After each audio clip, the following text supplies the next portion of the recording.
Salam əziz abituriyentlər. Buraxılış imtahanı qabağı bəzi abituriyentlərin etdikləri yanlışlardan danışmaq istəyirəm.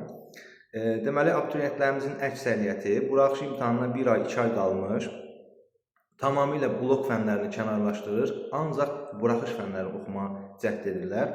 Düşünürlər ki, biz buraxılış fənlərini oxuyaq, buraxılışdan yüksək nəticə toplayaq, ondan sonrası asan da olacaq bizim üçün. Ondan sonra 3 ay müddətində digər fənləri oxuyub və yüksək nəticə toplaya bilərik.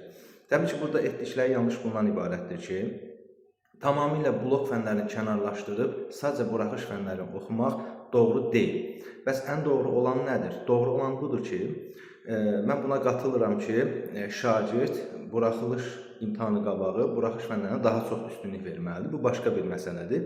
Üstünlük versin onlara, amma blok fənlərində minimum səviyyədə oxuması lazımdır. Ən azından müəllimin keçdiyi mövzuları, hal-hazırda keçdiyi mövzuları oxumalı, tapşırıqlarını işləməli və bilmədiklərini soruşmalıdır ki, o mövzu haqqında minimum biliklər əldə edə bilsin. Çünki bu fənlər, məsəl üçün blok fənləri fizikadır, kimyadır, informatikadır və yaxud da biologiya fənnidir. Təbii bu fənlər hal-hazırda bəlkə də ən ağır mövzular keçirilənir. Xüsusən məsələn mən fizika müəllimiyəm. Fizika fənnindən hal-hazırda maqnit sahəsi, elektromanyetik rəqsləri, dəyişən cəryan, həndəsə optika, dalğa, kvant, atom fizikası bölmələri keçəcəyik bu gündən sonra. Bu mövzularda kifayət qədər çətindir. Bu mövzuları heç bilgisi olmadan 3 ay müddətinə öyrənmək tamamilə yanlış və çətin bir prosesdir.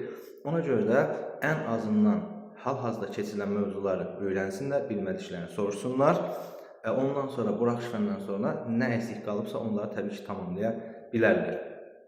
Yenə də deyirəm, blok fənləri önəmlidir, buraxılış da önəmlidir. Birinci buraxılış imtahanı olduğu üçün əlbəttə şuna üstünlük verməlidirlər. Amma bunu düşünmək lazımdır ki, blok fənləri buraxılış fənlərinə nisbətən daha çətindir. Blok imtahanı buraxılış imtahanına nisbətən daha çətin olur. Səhvlər düzləri aparır və ağır fənlərdir. Ona görə də tamamilə onları kənarlaşdırmaq qəti şəkildə yanlışdır. Hər birinizə uğurlar arzulayıram.